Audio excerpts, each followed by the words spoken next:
I want to welcome you back this evening, and we're glad to have you. And let's go on with our study that we began this morning, and I'll just mention to you real briefly, we're talking about the road to Golgotha, and as we talk about that, we're talking from the standpoint of what Christ was trying to accomplish, what he had to go through to accomplish that, and some of the things that we see. Maybe a little bit of area that we don't talk quite as much about, some of these incidents that happened along the way. Well, here's what we studied this morning. First off, that Pilate had delivered him up to be crucified. He sent him with the sentence of death. Pilate had him scourged before that was going to occur. He had him beaten. In the varying accounts, I believe it's John's account that deals with it a little differently. All of them say that Pilate scourged him before he was sent to be crucified. There's a little interesting note about that, and that is, I believe it's in John's account, that he sends Jesus to be crucified, scourged, and then brings him back before the crowd. And during that time, the soldiers had mocked him and all of that. And he once again presents Jesus to the crowd. I think that because Pilate felt Jesus was an innocent man, that he did that and had him scourged, which was a terrible punishment. But I believe that he did that partly because he believed if the crowd saw Jesus punished so severely that perhaps they might be more lenient and then not ask for his crucifixion. So really, he brings Jesus back before them and asks them again what they would do with Jesus. But they still demanded his crucifixion. That was not enough to satisfy their thirst for his blood. Jesus was mocked and taunted by the Roman soldiers. He was hit and dressed in the crown of thorns and the scarlet robe and the reed in his hand to try to make it appear like he was king. And then they mockingly bowed down before him and said, "Hail, King of the Jews." And they slapped at him and spit on him and all the rest. Christ was then given a cross to carry. We read, I believe again, is John's account, that it says he went out bearing his cross. John never mentions the incident with Simon of Cyrene, but that's true of a lot of Bible writers. They don't cover certain things. But Jesus went out bearing his own cross. Jesus was paraded along through the streets, along with the two condemned thieves. We all know that they were there at the scene of the cross, but they also walked with Jesus as they went along, we presume, carrying their crosses as well. And then we close this morning on that instant where Simon of Cyrene, that's a man out of North Africa, that was compelled by the Roman soldiers and constricted into service and told that he would have to carry Jesus' cross. We make an assumption, not necessarily a bad assumption, but nevertheless an assumption that it was because Jesus by this time was so sapped of energy, so drained, perhaps through blood loss and the beating and all the rest that he had undergone, that he simply could no longer carry the cross himself. It's quite understandable that it's been said that even the cross beam, that some feel like he carried that rather than the entire cross, and I don't know. But some have suggested even that part would have weighed as much as 80 to 100 pounds. And so for a man that's been through what Jesus had at this point been through, you can imagine that that's quite a load to have to carry for the mile or two that he probably had to walk through the city streets, winding his way. We don't know what route they took to Golgotha, and we were talking about that this morning. There were certain ways that were quicker to get there than other ways, but one of the things that the Romans were doing in this were making you a public exhibition. And not only was your crucifixion going to be very public and something for all to see, but imagine the impact of parading you through the streets, and some suggest they were even carrying the sign of what Jesus was guilty of. Of course, in this case, it wouldn't have made much sense to the average person out there. But if you were a thief, for instance, to carry the placard through the street, you know, this man's going to death because he's a criminal, he's a thief, a murderer, whatever. You can imagine the impact that made on the public to know that could happen to me if I don't stay in line. This was the Roman way of kind of terrorizing you into doing right and also punishing the criminal. It was a very showy thing, crucifixion was. I mean, you could have gone out and killed a person in a moment's time, chopped off their head or whatever and made an end to it. This isn't just about putting you to death. This is about humiliating you and making you a public example to everyone else. So we got to this point in our lesson and concluded with this.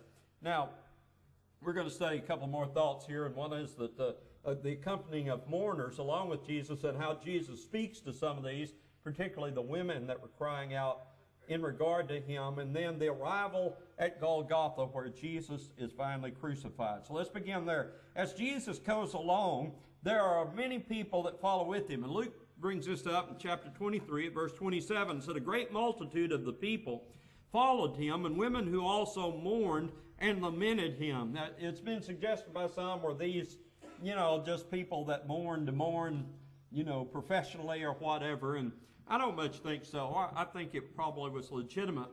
I feel like they're probably, if you'd gone through those streets, which today are very narrow streets and all, I don't know about back then, but if you'd gone through those streets, you would have seen some people staring at the situation like, what in the world's going on? We don't know who this is. What's happened here? And other people that are watching this unfold that kind of are neutral about it all. They maybe know about Jesus but don't know enough about him to form an opinion. And then you would have had some probably going along taunting him, and some feel like there probably were as many as 4 Roman soldiers stationed around these men that were on their way to the cross. And then you would have had those of his people, of Jesus' people, that hearts were broken. They were so sad at what was transpiring before their eyes and seeing what was taking place. And it mentions the fact not only here, but when they get to the cross, Luke records something else, verses 48 and 49. Now this is after Jesus has given up the ghost and has died upon the cross. And it says this, the whole crowd who came together to that sight, seeing what had been done, beat their breasts and returned. But all his acquaintances and the women who followed him from Galilee stood at a distance, watching these things. So you had people observing, and some people, I think I'm this way, and probably a lot of other people, some people are real tender-hearted. They may not understand about Jesus, but there's natural sympathy that lies within the human breast, and that is that they would have thought about this man, this poor man that's going to the cross. But there are other people too. What if you'd been in that crowd that day and Jesus had healed your father or your brother or your daughter that was sick, and you watched him being taken to the cross? Or what if you'd been there when Jesus preached the Sermon on the Mount, or one of the other occasions when he preached publicly? What if you'd been there and heard his words that day and had all the crowd going away marveling because of what he'd said? What if you'd been in that crowd and yet now you were in Jerusalem watching this unfold? How heart-stricken you would have felt if you had thought of Jesus in a more positive light. What if you were one of the people that really strongly believed in Jesus and now it looked like all your hopes were dashed and that he was not going to be able to save you? Of course, people misunderstanding how he was going to save them. But when they thought in terms of Jesus, you remember on the road to Emmaus, there were 2 men talking that Jesus joined up with, and they didn't realize it was Jesus. And they told Jesus how saddened they were that there'd been reports of a resurrection, but most of the people had not seen him, and they said we had hoped he was going to be the one that would deliver Israel. And I just can't imagine what must have been going through all these people's minds that day, all of the countless crowds. You remember just a week before, Jesus had gone in a triumphal entry and had ridden on the back of a donkey. And the crowds hailed him. And they said, Hosanna to God in the highest.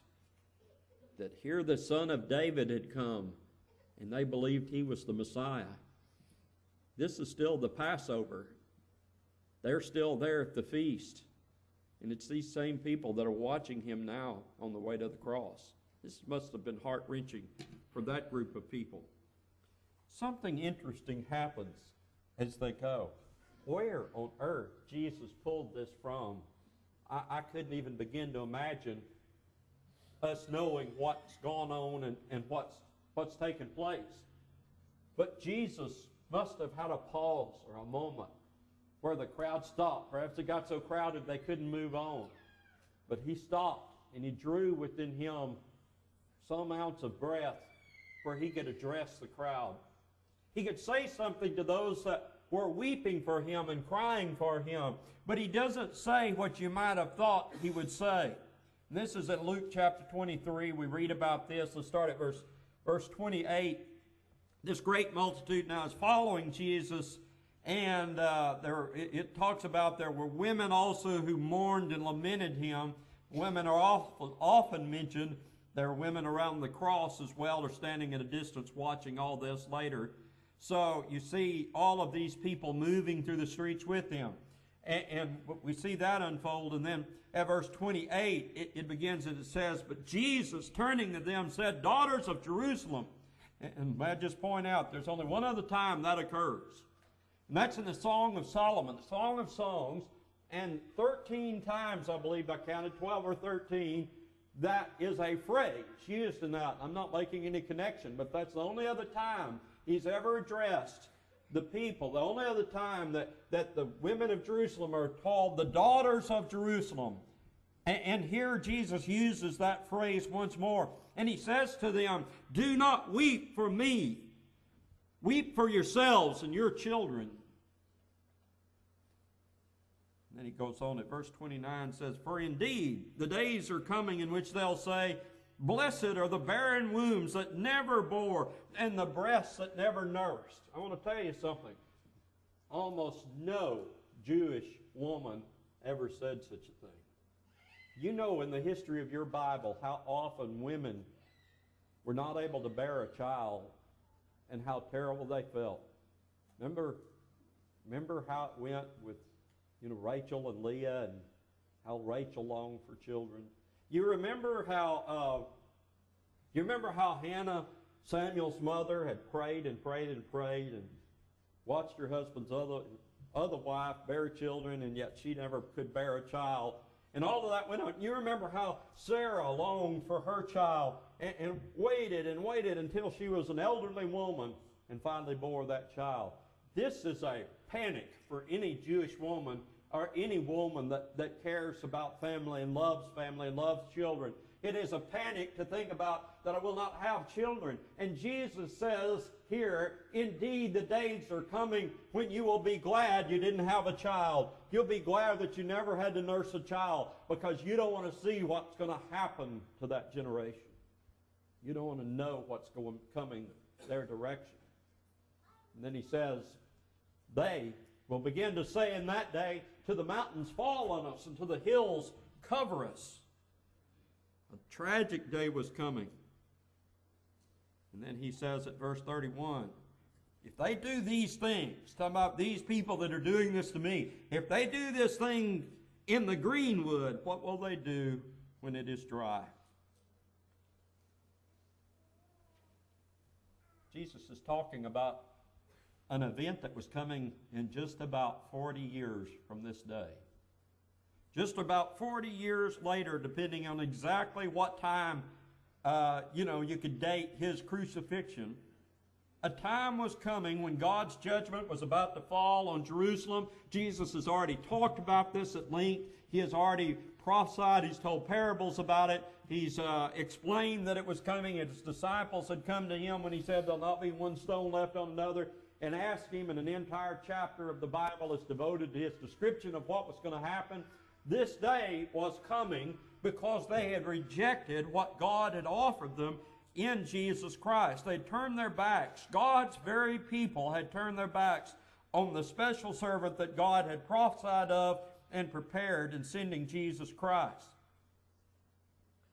And these women in the capital city of Judah and Israel, as we just typically think of it, these women that would have craved children at any other time, he said, they'll come this day when you wished you hadn't had them. Must have been a terrible, terrible time. You know, brethren and friends, what's interesting to me and kind of makes me real sober and to think about when I read this text of what Jesus talks about, in the course of our study about this morning and this evening, I would assume that you, like I, that going over information like this evokes certain emotions, that it moves you a little bit. It makes you think that my Savior went through all of this. But what's interesting to me about it is the very people that were witnessing it, Jesus said, oh, don't weep for me. Weep for yourselves.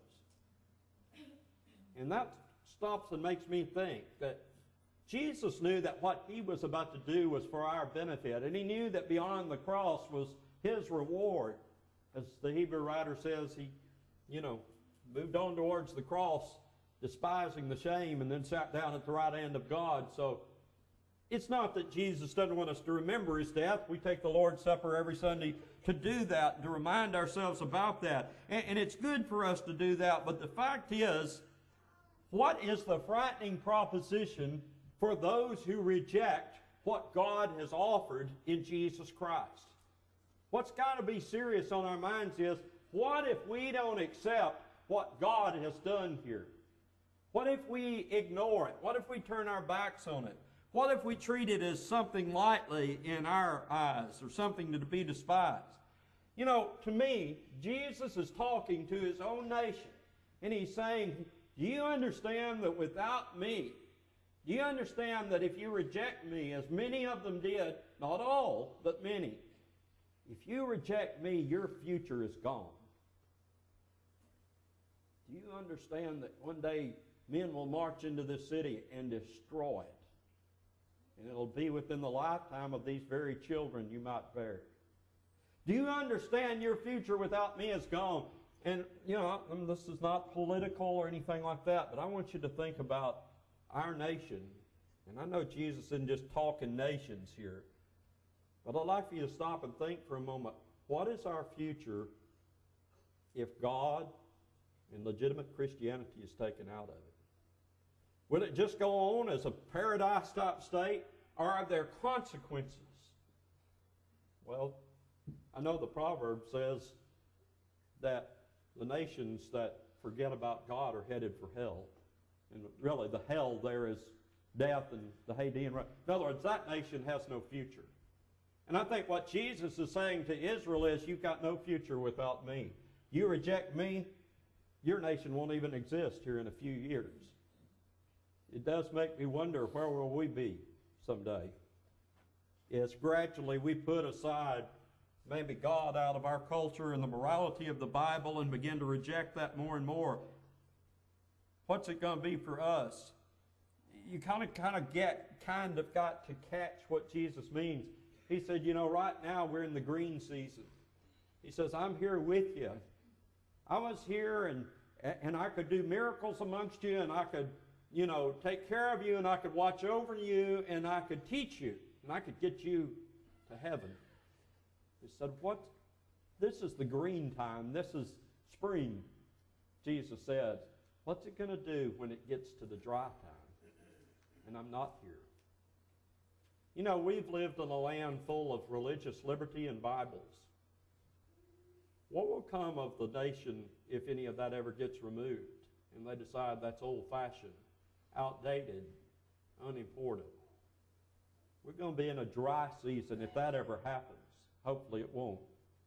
But if we come to a dry season, if you imagine today that things sometimes are bad, imagine our world without the influence of the gospel or the Lord Jesus Christ. Imagine people who don't care anymore whether you live or die. Imagine people that lose their sense of natural affection. All of the things that Paul listed at the end of Romans 1, when he talks about those who move away from God will befall us. And you wonder what will happen to us in the dry season if that day comes. Just a reminder that Jesus said, don't bother weeping for me, weep for yourselves if that day comes, because it won't be a world you'll be glad to be in.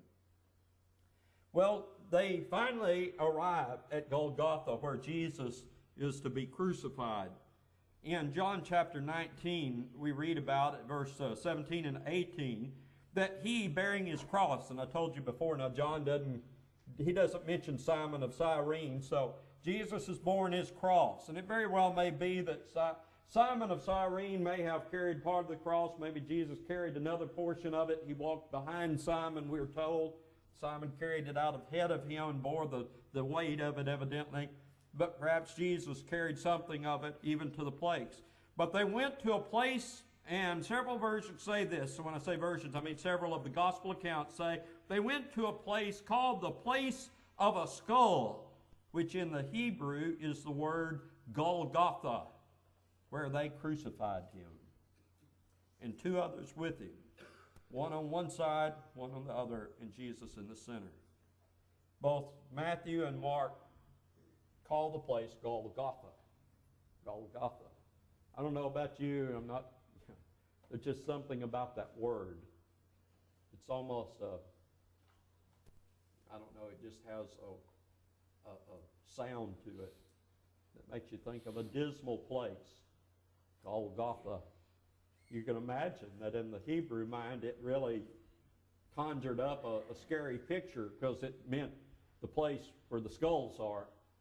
And we know that in Luke 23, verse 33, Luke, who writes to a broader spectrum of people, not in the Hebrew, calls the place Calvary, and that's more of a Roman term. And Calvary in that case, you know what it means? It's the same word. It means, it technically is the word cranium, and it's the same word we have for cranium, the skull. So the word Calvary and the word Golgotha are just two different translations of the same word. It means the skull, the place of the skull. Now, why did it get called that? Well, there's kind of different theories. Some of it has to do with the locations where men say that they think that Jesus might have been crucified.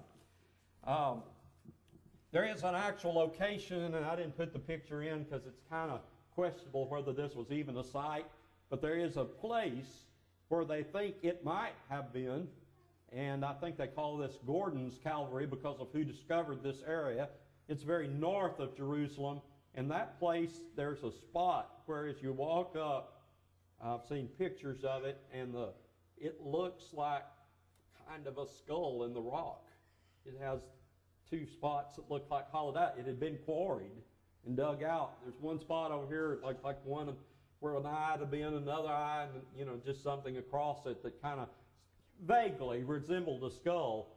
I don't really think it's that place, and I don't have any problem if it is or isn't, but also I suspect it got this name not because of the way it looked, but because of what they did there. And I think if this was a place of regular execution, which the Romans had been crucifying people long before Jesus and long after Jesus, if that's the case, then it just may have been the place where many a person had died, and that's why it got the term place of the skull. I mean, it's even possible that bodies got left around and that just skulls were lying on the ground. I suppose that's a possibility too. Well, let me show you this map, kind of an interesting thing. This artist took everything that he could find out. He's kind of a researcher on a lot of ancient cities. He took everything he could find on Jerusalem and studied it and went over to that land, and he drew off this idea. Still, it's just a human concept about things. But let me show you a little spot right over here because the print can't be read, obviously, from your area. I've got a laser on this pointer. You see where the red light is, and that is what he considers Golgotha in his research. And as we look over it, there's certain features of all of this. This is the temple back over here, and the temple complex is all of that. Now, that's not the whole city of Jerusalem as it was back then, but kind of that section of it. So in his mind, Golgotha would have been out here somewhere. And it's interesting because this is a quarried area, an area where they had excavated and maybe even gotten some of the stones for the temple. I don't know about that, but at least some of the building materials for Jerusalem.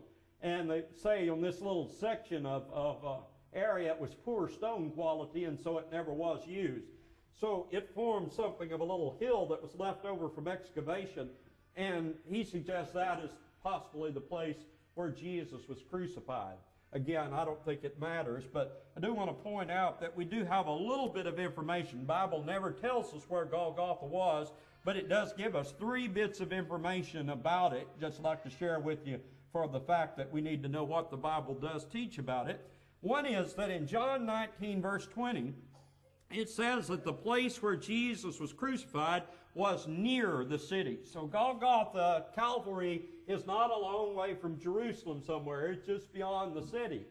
And then you can add to this something else, and that is from the Hebrew writer, and he says in chapter 13, verse 12, that the crucifixion of Jesus, that he suffered outside the gate of the city. He's talking about the city of Jerusalem. He suffered outside the gate. Doesn't literally mean he was by a gate, but that he was on the outside. Now, all of that fits Jewish ways of doing things. They wouldn't have wanted a crucifixion or a stoning even. They wouldn't have much wanted any of that inside the city. They would have taken somebody out because I think they'd have thought that would kind of defile the city if you had dead bodies lying around and things like that. So that tells us that Calvary, Golgotha, was outside the city just a little bit beyond the walls of the city. There's one third thing that we sometimes don't catch, and it's this.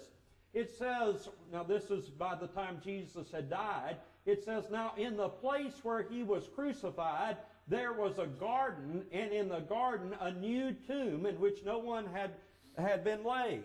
So what we understand is that where Jesus is buried and where he was crucified is very close in nature. It's all within the same general area of the city of Jerusalem. Of course, obviously, we don't literally know where he was buried either, and we don't have that information.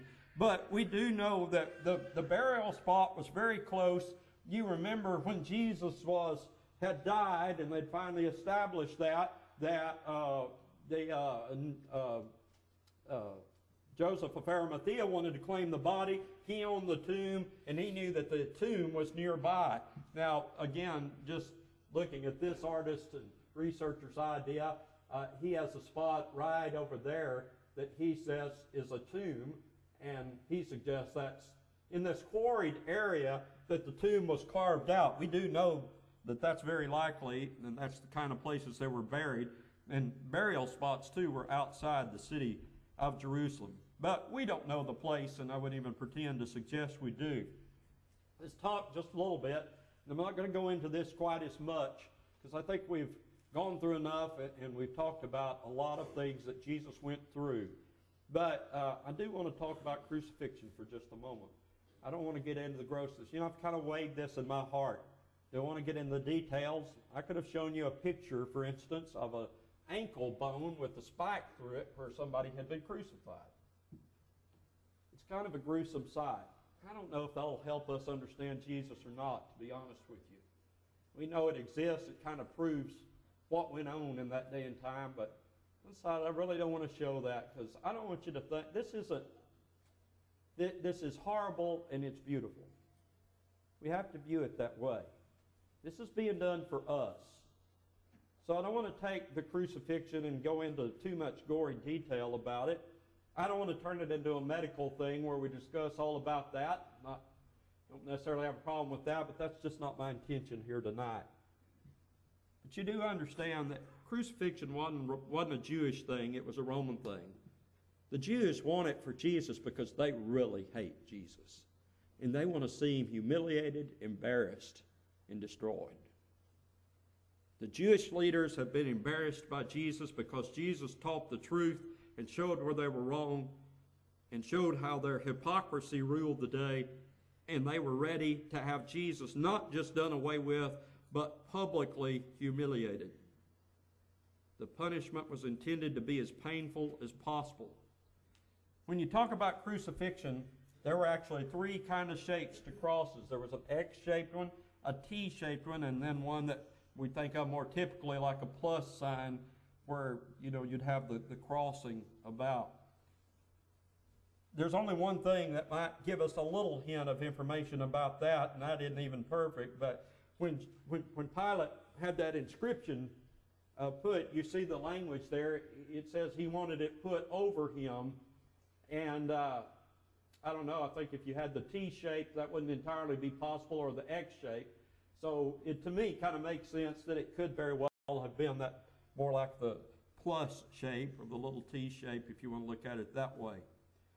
Typically, what they did was to plant an upright pole in the ground, and they would hoist you up on the cross beam and attach you to it after they had, of course, already placed nails in your hands. Nails, it's almost a question whether you want to talk about this, but typical crucifixion nails, about 7 inches long, about 3/8 of an inch wide. They were driven in. Now, there's been a theory in recent times that rather than right there, it was right there. I don't think there'd necessarily be a problem with it one way or the other, because this is all kind of thought of as the hand. The point being made is that into the hand right there almost could not have avoided bones being broken, and that, you know, there's some indication that that didn't happen. It doesn't matter. I mean, it's just as horrible any way you go with it, so that's just a theory that kind of people have. The cross beam, if it was separated, was drawn up by ropes, and then he was attached. And at this point, we assume his feet were nailed. You remember his hands and feet both bore the marks of crucifixion. You know, there's a word in the English language, I don't know where it all came from exactly, but it's the word excruciating. We have a horrible headache or terrible toothache, and we may come away and say, man, it's just an excruciating pain. Did you ever look real good at the, right in the middle of that word, there's the C-R-U-C-I. That's where the word cross comes from, or rather, excruciating is using the word cross in the middle of it. And it came to be a word that described that any pain that is severe is an excruciating pain. It's a pain you'd felt on the cross.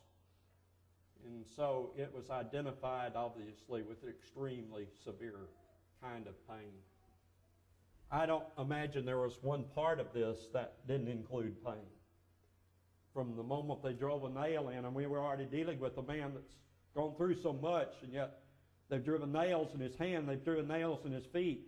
He's attached in some way through that to the cross. He's hoisted up, you hang by your weight. Some say, well, maybe there's ropes around the arm. I don't know. But you hang up there.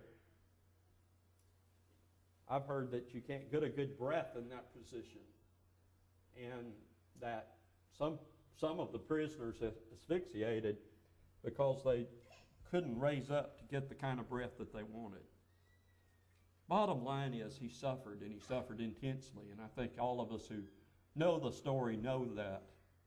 And all of this was done in our behalf. And when we think of the whole road to Golgotha and how it ended, we think of all that Jesus went through and how he suffered for us. And that he was paying a price that in God's scheme of things could not be paid by you. It couldn't be paid by me. There was just no human that could have done it. In fact, there was no angel in heaven that God could have looked at and said, pay this penalty for these people. When God was ready to do this work, he was ready to do it through the avenue of his Son. But remember that we're told that God was in Christ reconciling the world to himself. So this is not, as some people have described it, God standing off up there in heaven watching his Son die. It's God in Christ going through this. And I'm sure from the Father's perspective, it could not have been harder to watch. I'm going to end our thoughts tonight with a little bit something unusual. This picture. Came across this, I just thought I might be able to make a point with you about it. This picture has a scene of Jesus carrying the cross, but then you got to get to looking around the crowd, and it may be even more vivid. I don't know from where you're sitting, but you kind of get to noticing these aren't all characters of that time. There's a lot of different people in this picture, and that's what the artist meant to render by all of this. He started off over here, and that's supposed to be Judas, and he's counting his money, the price of betrayal. And then right above him was one of the Jewish priests that called for the crucifixion and was 100% behind it. And then you trail on off, and I couldn't even begin to name all the people. I think it said something like there's over 100 figures in this picture of all kind of people. Some of them fairly decent people, and some of them very wicked people. But it just talked about all the different people and their reactions to the religion of Jesus Christ. And you kind of go up through the crowd, and it's in no particular order, but I think that was supposed to be Vladimir Lenin, you know, the great leader of Russia that was a communist and brought his nation to a godless status. On the other side was a man somewhat like him, and I believe that's Stalin.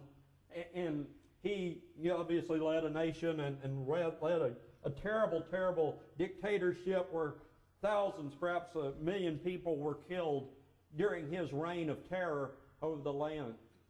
There are other people in the crowd. He said that was Osama bin Laden back there. Osama bin Laden is, of course, dead now, but he made the statement one time that he said that if his people really understood their religion, and I know it's frequently said, well, not everybody feels that way, and I grasp that point. But he said if his people really understood their religion, they would hate Christians, they would hate Jews, they would hate Americans. If they really grasped what their religion was about, and that they would work to destroy it all. There's other people in the crowd, other interesting characters. There's, I'm pretty sure that was supposed to be Charles Darwin, who came up with the theory, in other words, and popularized the idea of evolution and caused a lot of people to go astray. Generations of people, of young people, to go astray because of what he taught and led people into. There's Karl Marx. He was another communist leader. There's other people in the crowd that's kind of interesting. He said, this fellow back here, he kind of represents religion, but it's a form of religion that doesn't really follow the Bible. He's more into the social aspect of it, trying to change the world into some better place, but forgetting about the desire to go to heaven. Matter of fact, if you went through the crowd, you'd find some people that claim to be Christians among that, but that often would have perverted the true gospel and led people away from that, led people to false ideas, and therefore really not helped us very much. In the crowd, there's Adolf Hitler, there's Napoleon, there's a bunch of other people. Then you see a guy right there in the middle, of course, that catches your eye, and he's just an ordinary fellow from our time. And you understand, as you look across the spectrum of all of this, you understand that you got all these different people living in different times that have graced our history down through the years and been on the pages of the books that we've studied about. And almost all of them now are gone and gone into eternity to face their judgment.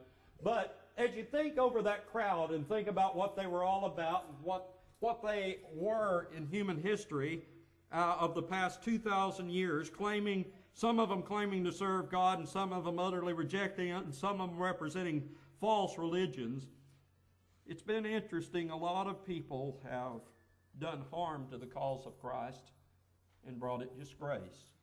And some have worked fervently against it. And there's a lot of other people that were just unconcerned. But the guy in the middle, the artist said, that's you and me. And he said, we're there and we're trying to decide what do we think. You know, I mentioned this morning that Pilate asked the crowd a question. He said, what will you do with Jesus then, who's called the Christ? That's one of the great questions. And you know what? Every one of us have to decide what you're going to do about him. What will you do in regard to Jesus of Nazareth? And the question is, are you going to join the crowds and work against him? Are you going to join others in the crowd and just ignore him? Or are you going to stand up for him? Because he walked the road to Golgotha for you. He made this journey, this hard journey, that did not consist probably of more than 2 miles, but surely was the hardest trek anyone ever walked.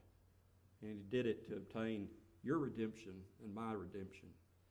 And interestingly enough, even the redemption of that crowd. He wanted to extend us salvation. So what will you do with him? Some grow up and ignore him, and some grow up and reject him. But if we do our job, we'd love to believe that there'll be some that will accept. And we'll know that even though it's not always easy to be a Christian, Jesus Christ set us the example. He was our trailblazer. He went down the path before we ever did. He showed us the way to go to heaven. He made the way, and he died for it. And he lives now to make intercession for you and me and to help get us there. So I think you and I, all of us who claim to be Christians tonight, in our heart of hearts, should say how much I owe this debt of gratitude to him. How much I appreciate what he did for me. It's not just about sympathy. Because I think, again, to Jesus saying to those women who were crying, don't weep for me, weep for you. Because if we reject, we've got a lot to face. And I just know, and I don't think there's anybody here, I would like to believe that anyway, that's uncaring or unfeeling. But as we contemplate all of this, we surely have to know that he's worth it. What we give up, what we do, taking our time out of our busy schedules to be in the assembly, giving of our means, coming together for worship, teaching Bible classes, working and accomplishing things around here. Whatever we do, we're doing it for him. Whatever we're giving up, he's worth it. Whatever we have to do to serve him, he did far more to serve us.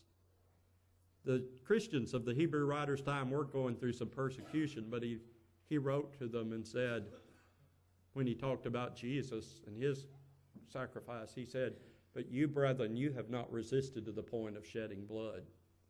You haven't had to shed any blood. We may have been inconvenienced occasionally. We may have had to compromise other aspects of our life to do what we need to do. But I think he's well worth it. And I think heaven will be worth it. Now, as we're about to sing our song to encourage you, may I always say that while there are steps you have to take, believe in him. Repentance, turning your ways, selfish ways, away from you and back towards him. Confessing him, being baptized into him. These are steps, but let's don't forget, the steps are about him. The steps are about getting to him and serving him and being in him. They're not just technical things that we do. They're about our relationship with him.